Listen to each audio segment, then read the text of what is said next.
નમસ્કાર. ધોરણ 11 રાજ્યશાસ્ત્ર પાઠ 1 રાજ્યશાસ્ત્રનો ખ્યાલ.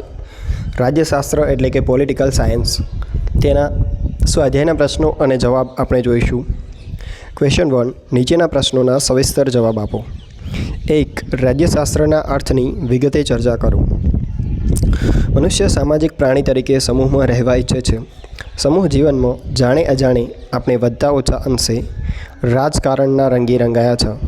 એટલે કે જે માનવ સમાજ છે ત્યાં રાજકારણ પ્રવેશે છે. રાજ્યશાસ્ત્ર એ રાજ્યનો પદ્ધતિસર અને શાસ્ત્રીય રીતે અભ્યાસ કરતું શાસ્ત્ર છે. એટલે કે રાજ્યશાસ્ત્રમાં રાજ્યની સૈદ્ધાંતિક બાબતોની ચર્ચા કરે છે. રાજ્યની ઉત્પત્તિ, સરકારના પ્રકારો, રાજ્યો વચ્ચેના સંબંધો અને આંતરરાષ્ટ્રીય સંસ્થાઓનો અભ્યાસ કરે છે. રાજ્યશાસ્ત્રનો અર્થ રાજ્યની પ્રવૃત્તિઓ અને પ્રશ્નો સાથે સંબંધ ધરાવતું શાસ્ત્ર એટલે રાજ્યશાસ્ત્ર. આ અર્થ પ્રમાણે રાજ્યશાસ્ત્ર રાજકીય ઘટનાઓ કેમ ઘટે છે, કેવી રીતે ઘટે છે, તેની પાછળ કયા પરિબળો અને કારણો જવાબદાર છે, એ બધાની વ્યવસ્થિત સમજૂતી આપવાનો પ્રયાસ કરે છે. સમયાંતરે રાજ્ય શાસનના ખ્યાલ બદલાતા રહ્યા છે. સાથોસાથ તેના વ્યાપ અને વિસ્તારમાં પણ વધારો થતો જાય છે. પ્રાચીન સમયમાં રાજ્યશાસ્ત્ર. પ્રાચીન સમયમાં રાજ્ય નીતિશાસ્ત્ર તરીકે ઓળખાતા વિષયને નીતિશાસ્ત્રના ભાગ તરીકે ગણવામાં આવતું હતું. સોક્રેટિસ અને પ્લેટો જેવા ચિંતકોએ રાજકારણ કે શાસનની ચર્ચા મનુષ્યના નૈતિક વ્યવહારોને કેન્દ્રમાં રાખી કરી હતી. ભારતમાં પણ મહાન તત્વચિંતક કૌટિલ્યએ પોતાના પુસ્તક અર્થશાસ્ત્રમાં રાજ્યશાસ્ત્રને નીતિશાસ્ત્રથી અલગ વિષય તરીકે રજૂ કર્યો હતો. મધ્યકાલીન સમયમાં રાજ્યશાસન એ ધર્મશાળાનો એક ભાગ ગણવામાં આવતો હતો. રાજાને ઈશ્વરના અંશ તરીકે ગણવામાં આવતા હતા. 18મી સદીમાં આવેલ પુનઃજાગૃતિ અને ધર્મ સુધારણાના સમયમાં વૈચારિક ક્ષેત્રે અભૂતપૂર્વ ક્રાંતિ આવી અને તેમાંથી રાજકીય ચિંતનનો પાયો નખાયો. અને તેને કારણે ધાર્મિક મુદ્દાઓને બદલે રાજ્યની સત્તા, સમાજ વ્યવસ્થા, રાષ્ટ્રની એકતા જેવા વાસ્તવિક મુદ્દાઓની ચર્ચા રાજ્ય શાસનમાં થવા માંડી. આધુનિક સમયમાં રાજ્યશાસ્ત્ર. 20મી સદીના પ્રારંભમાં અમેરિકાની વિવિધ યુનિવર્સિટીમાં રાજ્યશાસનને અભ્યાસ તરીકે સામેલ કરવામાં આવ્યું. આધુનિક સમયમાં આદર્શલક્ષી અભિગમ દ્વારા રાજકીય વર્તન વ્યવહારના સંદર્ભમાં તેના અભ્યાસ પર ભાર મૂકવામાં આવ્યો છે. રાજ્યશાસ્ત્રના પરંપરાગત અભિગમ બાદ જેમ વર્તનલક્ષી અભિગમ ઉદ્ભવ્યા તેમ વર્તનલક્ષી અભિગમોની ઉણપો અને અપૂર્ણતા સામે અમેરિકામાં 1970થી 80ના દાયકામાં ઉત્તર વર્તનલક્ષી અભિગમનો વિકાસ થયો છે.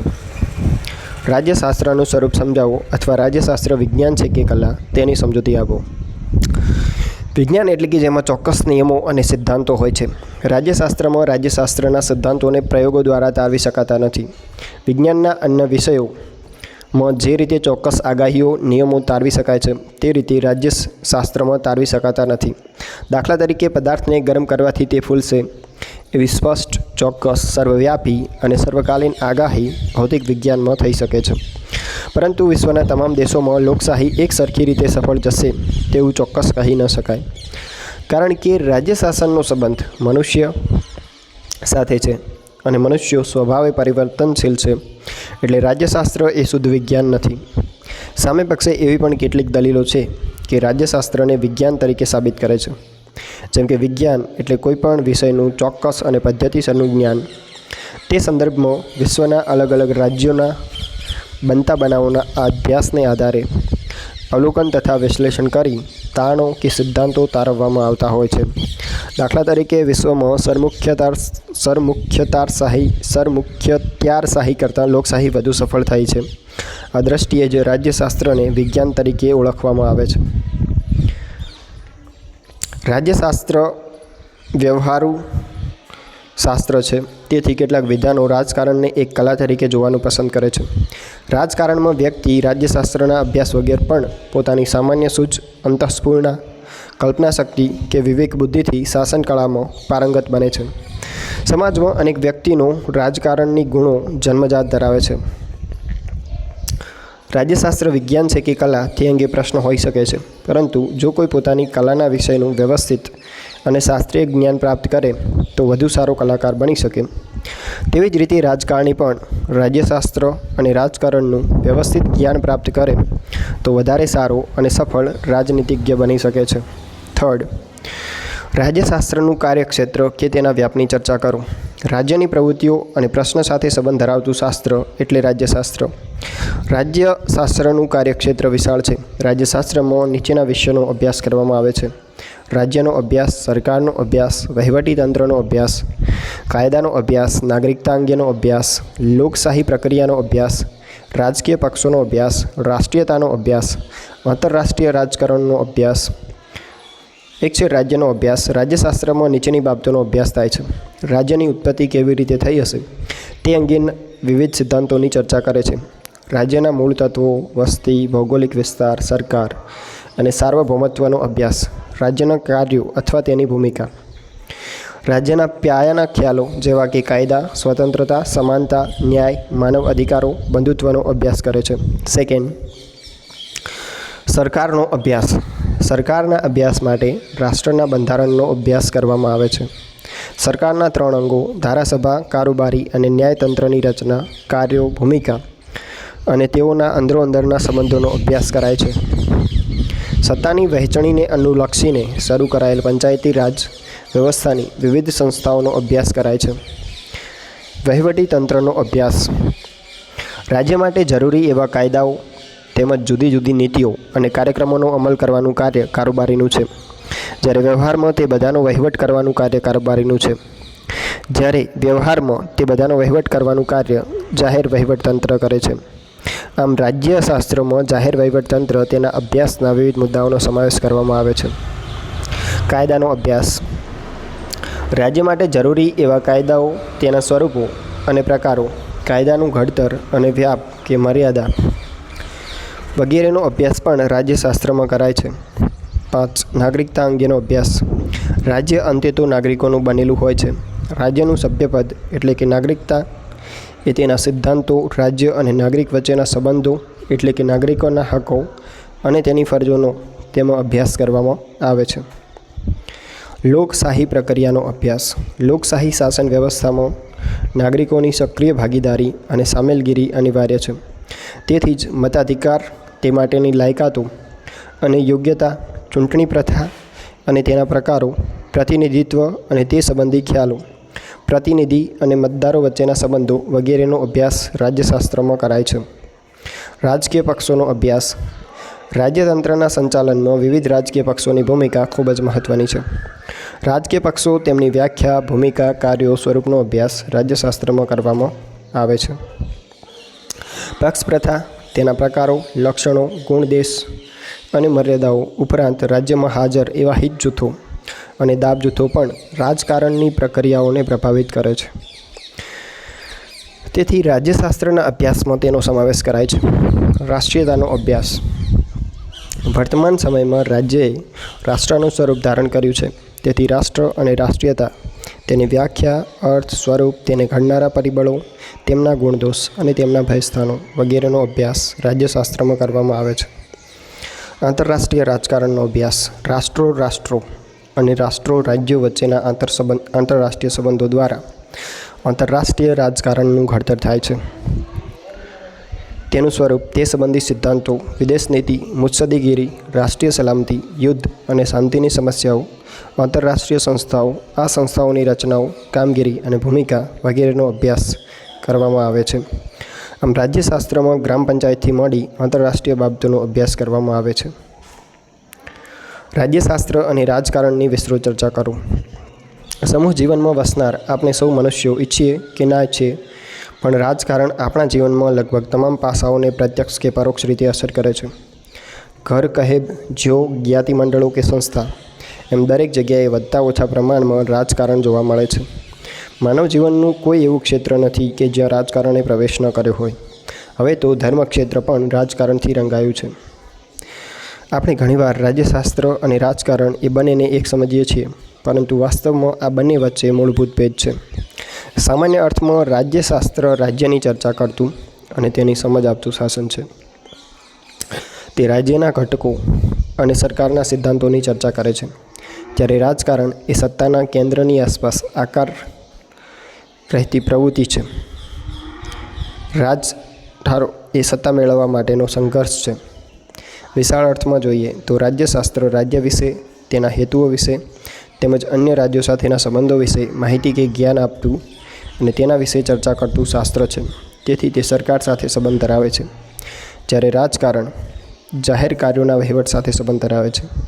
રાજકારણ સત્તા મેળવવા માટેની જે હરીફાઈ કે કાવા દાવા છે. તેથી રાજકારણને કાવા દાવાની રમત પણ કહેવાય છે. રાજકારણને કેટલાક વ્યવહારુ શાસ્ત્ર કે કળા તરીકે પણ ઓળખાવે છે. રાજ્યશાસ્ત્રના અભ્યાસનું મહત્ત્વ સમજાવો. જ્યાં જ્યાં માનવ સમાજ છે ત્યાં ત્યાં રાજકારણ પ્રવેશે છે અને આ રાજકારણને સમજવા માટે રાજ્યશાસ્ત્રના મહત્ત્વને જાણવું આવશ્યક છે. રાજ્યશાસ્ત્રના અભ્યાસનું મહત્ત્વ. રાજ્યની વધતી દરમિયાનગીરીને અટકાવવી, હકો અને ફરજોની માહિતી, સરકારના પ્રકારોની જાણકારી, સરકારી તંત્રની જાણકારી, સત્તાના વિકેન્દ્રીકરણની સમજ, નિર્ણય પ્રક્રિયામાં ભાગીદારી સમજવા, રાજકીય સત્તાની વિવિધ પ્રક્રિયાઓ જાણવા, આંતરરાષ્ટ્રીય રાજકારણના પ્રવાહને સમજવા, પાયાના મૂલ્યોની જાણકારી મેળવવા, રાજ્યની વધતી દરમિયાનગીરીને અટકાવવી. રાજ્યનું કાર્યક્ષેત્ર દિન પ્રતિદિન વધતું જાય છે. મનુષ્ય જીવનના વિવિધ વિસ્તારોમાં રાજ્યની દરમિયાનગીરી વિસ્તરતી જાય છે. સરકાર, નગર, વિશાળ ધર્મસ્થાન, વ્યાપારી પેઢી, મજૂર સંગઠન, ક્લબ, રાજકીય પક્ષો વગેરે અનેક સંસ્થાઓના સંપર્ક દ્વારા વ્યક્તિ રાજકારણ સાથે સંબંધમાં આવે છે. રાજ્યશાસ્ત્રનો અભ્યાસ રાજ્યની દરમિયાનગીરીને આપણા જીવનમાં કેટલા અંશે પ્રવેશવા દેવી તેની સભાનતા કેળવે છે. હકો અને ફરજોની માહિતી. રાજ્યશાસ્ત્રના અભ્યાસ દ્વારા નાગરિકોના મૂળભૂત હકો અને ફરજો અંગે માહિતી આપે છે. આ ઉપરાંત હકોના રક્ષણ માટે કેવી જોગવાઈઓ અસ્તિત્વ ધરાવે છે. સરકારના પ્રકારોની જાણકારી. રાજ્યશાસ્ત્રના અભ્યાસમાં સરકારના વિવિધ રંગોને તુલનાત્મક કરવામાં આવે છે. સરકારોમાં લોકશાહી સરકાર ઉત્તમ છે. લોકશાહીમાં છેવટે સત્તા લોકો પાસે હોય છે. તેથી રાજ્યશાસ્ત્રનો અભ્યાસ જરૂરી છે. સરકારી તંત્રની જાણકારી. સરકારના ત્રણેય અંગો ધારાસભા, કારોબારી અને ન્યાયતંત્રની ઊંડાણથી અભ્યાસ કરવામાં આવે છે. એક સારા નાગરિક તરીકે ત્રણેય અંગોનો અભ્યાસ કરવો જરૂરી છે. રાજ્યના નાગરિક તરીકે સરકાર કેવી રીતે કાર્ય કરે છે, દરેક અંગના કાર્યો કયા કયા છે, અંગો વચ્ચે કેવા કેવા સંબંધો છે જેવી બાબતો વિશે જાણકારી પ્રાપ્ત થાય છે. સત્તાના વિકેન્દ્રીકરણની સમજ.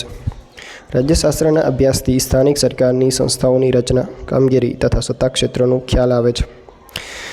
કેન્દ્ર સરકાર સાથેના તેના સંબંધો કેવા છે તે વિશે પણ જાણી શકાય છે. પંચાયતો, નગરપાલિકાઓ, મહાનગરપાલિકાઓ વગેરે સ્થાનિક સરકારની સંસ્થાઓમાં રાજ્યશાસ્ત્રના અભ્યાસથી સારી રીતે ભાગ લઈ શકાય છે. આમ લોકશાહીની તાલીમ શાળા તરીકે સ્થાનિક સરકારની સંસ્થાઓનો અભ્યાસ જરૂરી છે. નિર્ણય પ્રક્રિયામાં ભાગીદારી સમજવા. લોકશાહીમાં પ્રત્યેક નાગરિકની ભાગીદારી ઇચ્છનીય છે. તેથી સામૂહિક નિર્ણયોની જેને અસર થતી હોય તેને એ નિર્ણય પ્રક્રિયામાં સામેલ થવું અનિવાર્ય છે. આમ આ નિર્ણય પ્રક્રિયામાં અસરકારક રીતે સામેલ થઈ શકે તે માટે રાજ્યશાસ્ત્રનો અભ્યાસ જરૂરી છે. રાજકીય સત્તાની વિવિધ પ્રક્રિયાઓ જાણવા. રાજ્યશાસ્ત્ર મનુષ્યની આસપાસ ચાલતી રાજકીય સત્તાની વિવિધ પ્રક્રિયાઓ અને રાજકારણનો વ્યવસ્થિત અભ્યાસ કરે છે. સમાજ જીવનના વિવિધ પાસાઓ અંગેના અંતિમ અને બંધનકર્તા નિર્ણયો રાજકારણ લે છે. જે નિર્ણયો આપણા જીવનને પ્રભાવિત કરતા હોય એ નિર્ણયો કેવી રીતે લેવાય છે એ જાણવા માટે પણ રાજ્યશાસ્ત્રનો અભ્યાસ જરૂરી બન્યો છે. આંતરરાષ્ટ્રીય રાજકારણના પ્રવાહોને સમજવા. આંતરરાષ્ટ્રીય કાયદાઓ, આંતરરાષ્ટ્રીય સંસ્થાઓ, વૈશ્વિક પ્રવાહો વગેરેની માહિતી રાજ્યશાસ્ત્ર આપે છે. આંતરરાષ્ટ્રીય કક્ષાએ વિવિધ સમસ્યાઓ ઉદ્ભવે છે. આ સમસ્યાઓને સમજવા માટે તેમજ તેમના ઉકેલ લાવવા માટે રાજ્યશાસ્ત્રનો અભ્યાસ અનિવાર્ય છે. પાયાના મૂલ્યોની જાણકારી મેળવવા. સ્વતંત્રતા, સમાનતા, બંધુતા, ન્યાય વગેરે મનુષ્યના પાયાના મૂલ્યો છે. આ મૂલ્યોની જાણકારી પ્રાપ્ત કરી તેને આત્મસાત કરવા જરૂરી છે, જે રાજ્યશાસ્ત્રના અભ્યાસથી જ આવી શકે છે. ટૂંકમાં રાજ્યશાસ્ત્રનો અભ્યાસ એ મનુષ્યના સારા જીવન માટે અને આદર્શ નાગરિક તરીકેના ઘડતર માટે ખૂબ જ મહત્ત્વનો સાબિત થાય છે. ક્વેશ્ચન 2 ટૂંકનો જ લખો. રાજ્યશાસ્ત્ર અને ઇતિહાસનો સંબંધ. ઇતિહાસ એ ભૂતકાળમાં જુદા જુદા સમયે બનેલા બનાવોનો અભ્યાસ છે. ઇતિહાસ દ્વારા આપણને રાજ્યની ઉત્પત્તિ કેવી રીતે થઈ, ક્યારે થઈ, તેમજ તેની શરૂઆતનું સ્વરૂપ કેવું હતું વગેરે જેવી આધારભૂત માહિતી મળે છે. ઇતિહાસની આ માહિતીને આધારે આપણે રાજ્યશાસ્ત્રની ચોક્કસ શાસન પદ્ધતિ વિકસાવી શકાય છે. રાજ્યશાસ્ત્રમાં વિષયવસ્તુ જીવંત મનુષ્ય છે. પરિણામે રાજ્યશાસ્ત્રના સિદ્ધાંતો તારવવા માટે ઇતિહાસની મદદ લેવી પડે છે. ઇતિહાસનો અભ્યાસ રાજ્યશાસ્ત્રના અભ્યાસીઓ માટે કાચો માલ સામાનની ગરજ સારે છે. દાખલા તરીકે સરકારની ફેરબદલ ક્રાંતિ દ્વારા કરવી કે અહિંસક ચૂંટણી પદ્ધતિ દ્વારા અંગેના નિર્ણય લેવા માટે ઇતિહાસની મદદ અનિવાર્ય બની જાય છે. ઇતિહાસમાં ઘણા બનાવો બન્યા છે કે જેમાં હિંસા કરતાં અહિંસક માર્ગ દ્વારા રાજકીય પરિવર્તનો થયા છે. ઇતિહાસ અનેક વિષયો પર લખાયા છે. સાહિત્યનો ઇતિહાસ, કલા સંસ્કૃતિનો ઇતિહાસ, શોધખોળનો ઇતિહાસ વગેરે.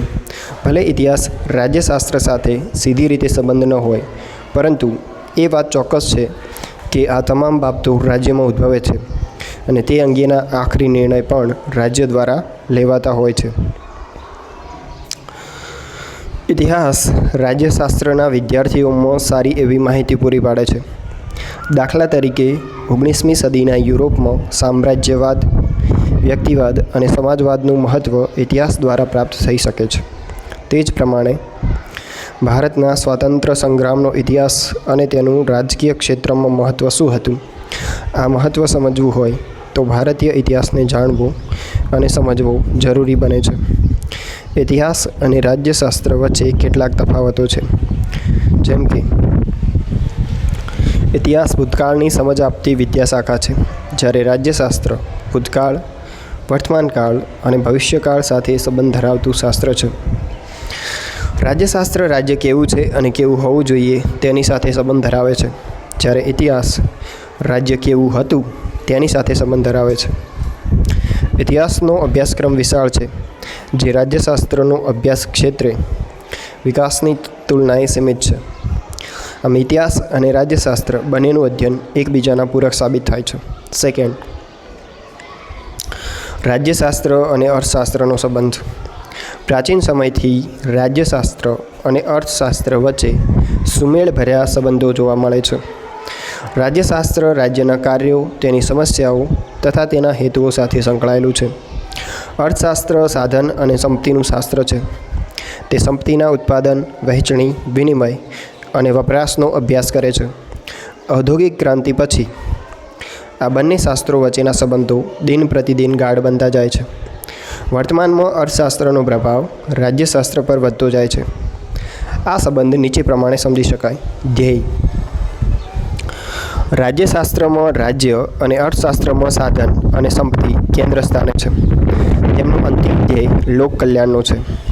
રાજ્યમાં વેપાર, વાણિજ્ય, ઉદ્યોગો, આર્થિક પ્રવૃત્તિ વગેરેનો વિકાસ રાજ્ય શાંત અને તેની વ્યવસ્થા સારી હોય તો જ શક્ય બને છે.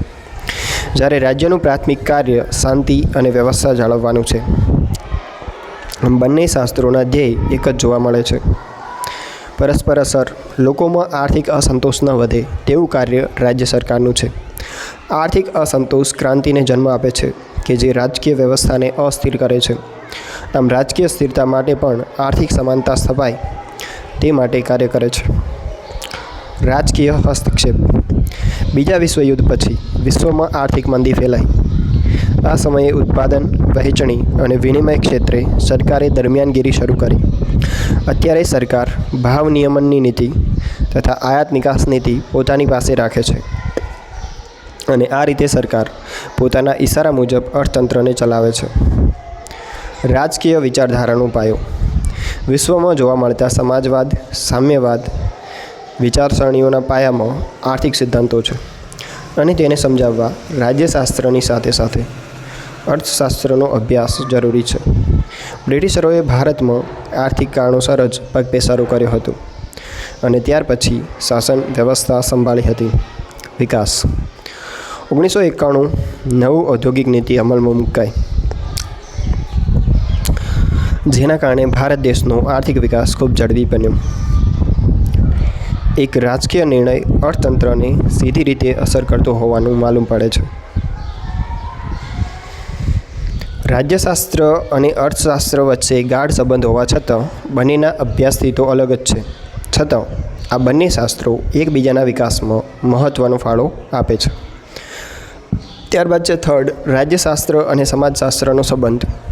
રાજ્યશાસ્ત્રમાં જીવંત મનુષ્ય અને માનવ સમુદાયનો અભ્યાસ છે, જ્યારે સમાજશાસ્ત્રમાં મનુષ્યના ધાર્મિક, રાજકીય, આર્થિક, શૈક્ષણિક, સાંસ્કૃતિક સંબંધોની ચર્ચા થાય છે. આમ બંને શાસ્ત્રોમાં મનુષ્ય કેન્દ્ર સ્થાને છે. તેમના સંબંધોને નીચે પ્રમાણે મૂલવી શકાય. વિકાસની ગાથા.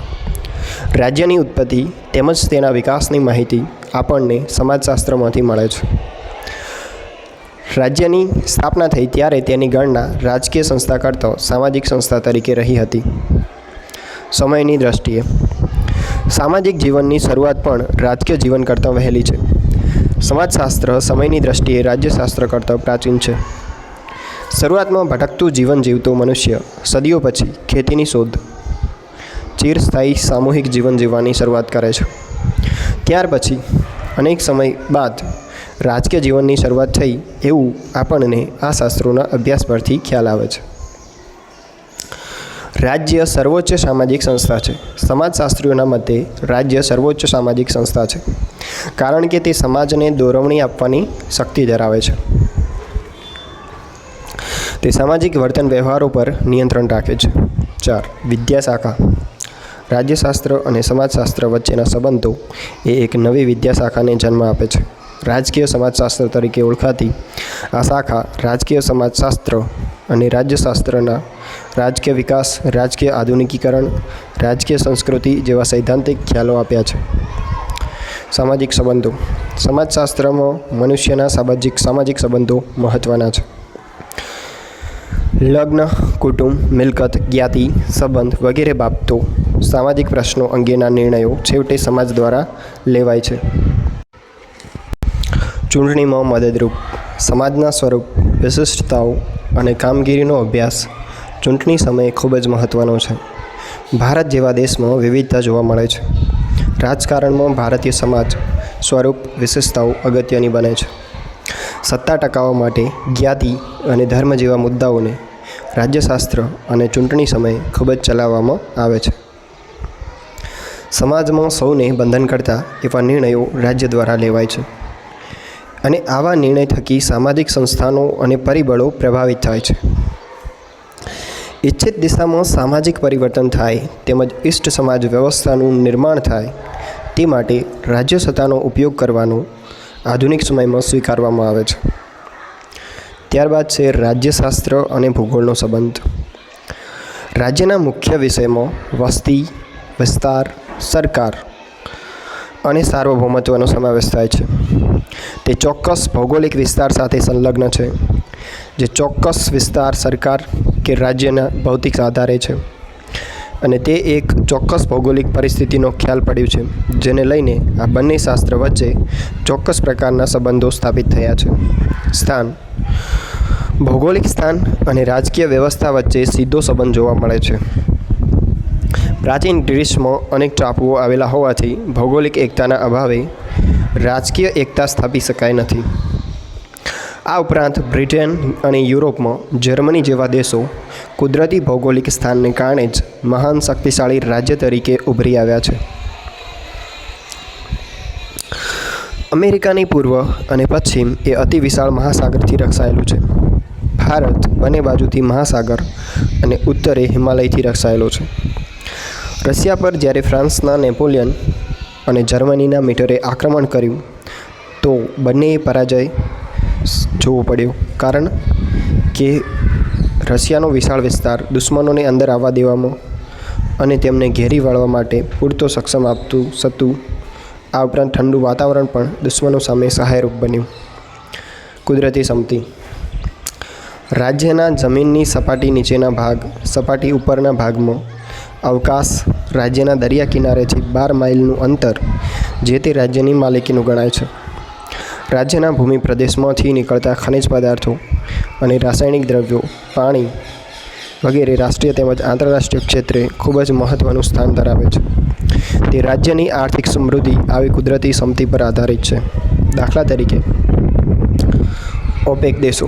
ભારતમાં પણ ઘણી સમતિ અને કુદરતી ગેસ મળ્યા છે, જેના કારણે દેશ સમૃદ્ધિ તરફ આગળ વધી રહ્યો છે. વ્યૂહાત્મક સ્થાન. વિશ્વ રાજકારણમાં ભૌગોલિક બાબતો પણ ખૂબ જ અગત્યની છે. કેટલાક દેશોના સ્થાનોને જીતી લઈને પોતાના વિજય વધારવા રાજ્યો હંમેશા આતુર હોય છે અને અન્ય રાજ્યો પર અંકુશ મેળવવા માટે ભૂતકાળમાં ઘણા યુદ્ધો થયા છે, જેમ કે ખાડી દેશો કે હાર્બર જેવા ટાપુઓ, પર્લ હાર્બર જેવા ટાપુઓ. વર્તમાન સમયમાં ભૂ રાજકારણ આંતરરાષ્ટ્રીય રાજકારણમાં મહત્ત્વનું સ્થાન ધરાવે છે. રાજકારણમાં મુખ્ય મુદ્દો ભૂમિનો છે, એટલે કે રાજ્ય વચ્ચેના સંબંધ નક્કી કરવામાં રાજ્યશાસ્ત્ર અને ભૂગોળ વચ્ચેના સંબંધ ખૂબ જ અગત્યના સાબિત થાય છે. રાજ્યશાસ્ત્ર અને માનસશાસ્ત્ર વચ્ચેનો સંબંધ. રાજાને થાય છે કે મનુષ્યનું શાસન છે. મનુષ્યના માનસિક આયામોને સમજવા જ અનિવાર્ય બન્યા છે. માનસશાસ્ત્રમાં માણસને માનસિક સ્તરનો અભ્યાસ કરવામાં આવે છે અને તેથી રાજ્યશાસ્ત્ર અને માનસશાસ્ત્ર વચ્ચે ગાઢ સંબંધ ઉદ્ભવ્યા છે. લોકમત પોતાની તરફ વાળવા. લોકશાહીમાં લોકમત અગત્યનું સ્થાન છે. દરેકે રાજકીય પથ પ્રચારના જુદા જુદા સાધનોનો ઉપયોગ કરીને લોકમતને પોતાની તરફ વાળવામાં સતત પ્રયત્નશીલ હોય છે.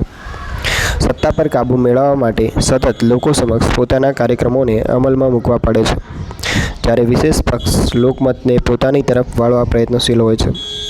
આ લોકમતના ઘડતરમાં માનસશાસ્ત્રનો અભ્યાસ રાજકીય પક્ષોને ખૂબ જ ઉપયોગી નીવડે છે. રાષ્ટ્રવાદની ભાવના કેળવવા. પોતાના નાગરિકોમાં રાષ્ટ્રવાદની ભાવના કેળવાય તે માટે માનસશાસ્ત્રની મદદ લેવામાં આવે છે અને તે માટે તે રાષ્ટ્ર માટે જરૂરી લાગણી કે ભાવના મહત્ત્વનો ભાગ ભજવે છે. રાષ્ટ્રીય એકતાના પાયામાં માનસશાસ્ત્રીય ખ્યાલ જોવા મળે છે. નવા કાર્યક્રમો અને કાયદાના અમલીકરણ માટે. સરકાર જ્યારે પણ નવા કાર્યક્રમો કે કાયદા અમલમાં મૂકે છે ત્યારે તેને વિરોધ થવાની શક્યતાઓ હોય છે. આ માટે લોકમાનસનો અભ્યાસ કરીને તેને અમલમાં મુકાય છે. લોકમતની અવગણના કરવાથી સત્તા ગુમાવવાનો વારો પણ આવે છે.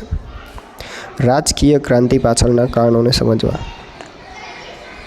મોટાભાગની ક્રાંતિ થવા પાછળનું કારણ માનસિક અસંતોષ હોય છે.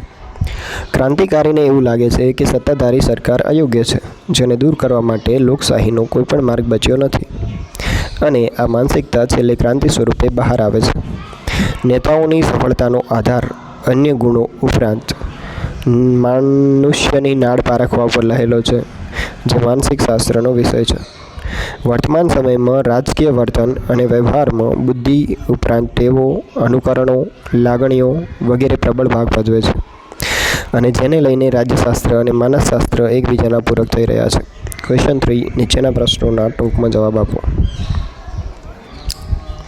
મનુષ્યને સામાજિક રાજકીય પ્રાણી તરીકે શા માટે ઓળખવામાં આવે છે? મનુષ્ય જન્મથી મૃત્યુ સુધી માનવ સમાજ સાથે સંકળાયેલ છે. મનુષ્ય એકાદી જીવન જીવી શકે તેમ નથી, કારણ કે તે સ્વાભાવિક રીતે સમૂહમાં રહેવા ઈચ્છે છે. તેથી જ મનુષ્યને સામાજિક પ્રાણી કહેવાય છે. મનુષ્ય સમાજ સાથે ગાઢ સંબંધ ધરાવતા હોવાથી સમાજમાં અનેક પ્રકારની પ્રવૃત્તિઓ ચલાવતા હોય છે. જ્યાં જ્યાં માનવ સમાજ હોય છે ત્યાં ત્યાં રાજકારણ પ્રવેશે છે. તેથી મનુષ્યને સામાજિક રાજકીય પ્રાણી તરીકે ઓળખવામાં આવે છે.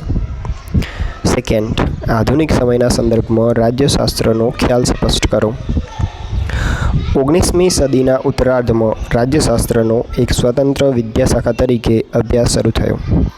20મી સદીમાં અમેરિકાની વિવિધ યુનિવર્સિટીમાં અભ્યાસક્રમમાં રાજ્યશાસ્ત્રનો સમાવેશ કરાયો. આ અભ્યાસમાં અત્યાર સુધી રાજ્ય અને તેને આનુષંગિક બાબતોનો અભ્યાસ મોટાભાગે આદર્શલક્ષી અભિગમથી કરવામાં આવતો હતો, પરંતુ રાજ્ય અને રાજકારણમાં વ્યવહાર પાસાઓ અને રાજકીય વર્તન વ્યવહારના સંદર્ભમાં તેના અભ્યાસ પર ભાર મૂકવામાં આવે છે. વર્તમાન સમયમાં રાજ્યશાસ્ત્રના વર્તનવાદી અભિગમને વધુ વૈજ્ઞાનિક બનાવવા પર ખાસ ભાર મૂકવામાં આવ્યો છે. ઈસવીસન 1970-80માં અમેરિકામાં વર્તનલક્ષી અભિગમોની ઉણપો અને અપૂર્ણતા સામે ઉત્તર વર્તનલક્ષી અભિગમ વિકાસ પામ્યો.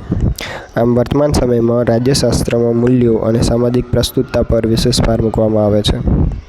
રાજકારણ એક કલા છે, સમજાવો. વ્યવહારુ શાખા તરીકે ઓળખવામાં આવતા રાજ્યશાસ્ત્રમાં રાજ્યશાસ્ત્રના સિદ્ધાંતોનું વ્યવહારમાં અમલીકરણ કરવામાં આવે છે, અને આ અમલીકરણ કરવા માટે વ્યક્તિ પાસે કેટલીક જન્મજાત કુનેહ અને આવડત જરૂરી છે. આપણી આસપાસ અનેક એવા રાજકારણીઓ છે જેઓ રાજ્યશાસ્ત્રના સિદ્ધાંતોની કોઈપણ વ્યવસ્થિત જાણકારી વિના કે શિક્ષણ માત્રને પોતાની સૂઝ, અંતઃસ્ફૂર્ણા, કલ્પનાશક્તિ કે વિવેક બુદ્ધિથી શાસન કલામાં પારંગત થાય છે. તેથી અનેક વિદ્વાનો રાજ્યશાસ્ત્રને કલા તરીકે ઓળખવાનું પસંદ કરે છે. વર્તમાન સમયમાં રાજકારણને ઘણા લોકો બાંધછોડ કે સમાધાનની કલા તરીકે પણ ઓળખાવે છે. રાજ્યશાસ્ત્રનો અભ્યાસ દરેક નાગરિકે શા માટે કરવો જોઈએ? રાજ્યશાસ્ત્રનો અભ્યાસ મનુષ્યને સારા જીવન જીવવા માટે તૈયાર કરે છે. સારા નાગરિકો એ કોઈપણ રાજ્યની સંપત્તિ છે. રાજ્યશાસ્ત્ર દ્વારા નાગરિકોના હકો અને ફરજો વિશે, સરકારી તંત્ર વિશે, લોકશાહીમાં નિર્ણય પ્રક્રિયામાં નાગરિકોનો ફાળો, આંતરિક અને આંતરરાષ્ટ્રીય રાજકારણ અને તેમના પ્રભાવની માહિતી મળે છે. જીવનના પાયાના મૂલ્યો જેવા કે સ્વતંત્રતા, સમાનતા, બંધુતા અને ન્યાય વિશેની જાણકારી રાજ્યશાસ્ત્રના અભ્યાસથી જ પ્રાપ્ત થાય છે. ટૂંકમાં, રાજ્યશાસ્ત્રનો અભ્યાસ વ્યક્તિને સારા નાગરિક તરીકેનું ઘડતર કરવામાં મદદરૂપ થાય છે. તેથી દરેકે તેનો અભ્યાસ કરવો જોઈએ. રાજ્યશાસ્ત્ર કઈ રીતે અર્થશાસ્ત્ર સાથે સંકળાયેલું છે? રાજ્યશાસ્ત્ર અને અર્થશાસ્ત્ર બંને સામાજિક શાસ્ત્રો છે. રાજ્યશાસ્ત્રમાં રાજ્યના, તેની સમસ્યાઓ અને તેના હેતુઓ સાથે સંકળાયેલું છે. અર્થશાસ્ત્ર સાધન અને સંપત્તિનું શાસ્ત્ર છે. તે સંપત્તિના ઉત્પાદન, વહેંચણી, વિનિમય અને વપરાશનો અભ્યાસ કરે છે. ઔદ્યોગિક ક્રાંતિ પછી સ્થપાયેલ આ બંને શાસ્ત્રો વચ્ચેના સંબંધો દિન પ્રતિદિન ગાઢ બનતા જાય છે. વર્તમાન સમયમાં રાજ્યશાસ્ત્રમાં અર્થશાસ્ત્રનો પ્રભાવ વધતો જાય છે. આમ રાજ્યશાસ્ત્ર અને અર્થશાસ્ત્ર બંનેના અભ્યાસ ક્ષેત્રો અલગ છે, છતાં બંને શાસ્ત્રો એકબીજાના વિકાસમાં મહત્ત્વનો ફાળો આપ્યો છે. રાજકીય સમાજશાસ્ત્ર શેનો અભ્યાસ કરે છે? રાજ્યશાસ્ત્ર અને સમાજશાસ્ત્ર વચ્ચેના ગાઢ સંબંધોથી રાજકીય સમાજશાસ્ત્ર અસ્તિત્વમાં આવ્યું છે, જેમાં ભારતીય સમાજ, તેનું સ્વરૂપ, તેની વિશિષ્ટતાઓ વગેરેનો અભ્યાસ કરવો જ પડે છે. રાજકીય સમાજશાસ્ત્રમાં ભારતીય જ્ઞાતિગત કે ધાર્મિક સમીકરણો, સમાજ પર તેઓનું પ્રભુત્વ વગેરે જેવી બાબતો રાજકીય સમાજશાસ્ત્રમાં અભ્યાસ તરીકે ધ્યાનમાં લેવાય છે. રાજ્યશાસ્ત્રના અભ્યાસમાં માનસશાસ્ત્રની ભૂમિકા શું છે? રાજ્યશાસ્ત્ર માટે જરૂરી એવા લોકશાહીમાં લોકમતનું મહત્ત્વ ખૂબ જ છે. લોકમતને પોતાની તરફ વાળવા, રાષ્ટ્ર ઘડતર માટે માનસિક એકતા કેળવવા, સરકાર દ્વારા અમલમાં મુકાતા નવા કાર્યક્રમો કે કાયદાનો જનમાનસ સ્વીકાર કરે કે કોઈપણ ક્રાંતિ થવા પાછળના કારણો જાણી તેને સાચા માર્ગે વાળવા કે અટકાવવા, એટલે કે પ્રજાની નાડને પારખવામાં માનસશાસ્ત્ર ઉપયોગી છે. ટૂંકમાં, રાજકીય વર્તન અને વ્યવહારમાં બુદ્ધિ ઉપરાંત ટેવો, વૃત્તિઓ, સૂચનો, અનુકરણો અને લાગણીઓને સમજવા માટે માનસશાસ્ત્રીનો અભ્યાસ ઉપયોગી બને છે. આમ રાજ્યશાસ્ત્રના અભ્યાસમાં માનસશાસ્ત્રનો અભ્યાસ એકબીજાને પૂરક બન્યા છે. ક્વેશ્ચન 4, 1-2 વાક્યમાં જવાબ આપો. રાજ્યશાસ્ત્ર શુદ્ધ વિજ્ઞાન કેમ નથી? રાજ્યશાસ્ત્રનો સંબંધ મનુષ્ય સાથે છે અને મનુષ્ય સ્વભાવે પરિવર્તનશીલ છે, તેમજ તેના સ્વભાવમાં સામ્ય નથી. એટલે કે રાજ્યશાસ્ત્ર ચોક્કસ વિજ્ઞાન કે શુદ્ધ વિજ્ઞાન નથી. રાજકારણની સરળ વ્યાખ્યા આપો. રાજકારણ એટલે જે પ્રવૃત્તિઓ એ જાહેર કાર્યોના વહીવટ સાથે સંબંધ ધરાવે છે.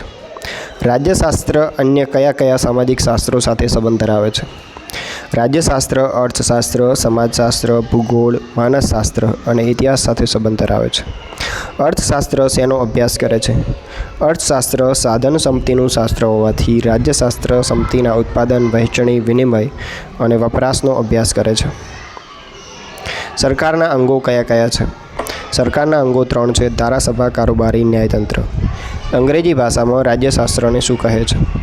અંગ્રેજી ભાષામાં રાજ્યશાસ્ત્રને પોલિટિકલ સાયન્સ કહે છે. મનુષ્ય સામાજિક પ્રાણી કેમ કહેવાય છે?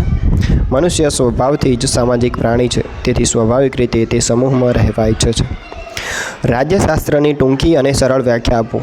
રાજ્યશાસ્ત્ર એટલે રાજ્ય વિશેની વ્યવસ્થિત સમજ આપતું શાસ્ત્ર છે.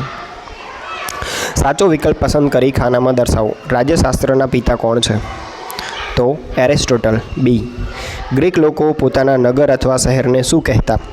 તો પોલિટી. એ. કૌટિલ્યના પ્રસિદ્ધ પુસ્તકનું નામ શું છે? તો અર્થશાસ્ત્ર. કોને બાંધછોડ કે સમાધાનની કલા તરીકે ઓળખવામાં આવે છે? તો રાજકારણ.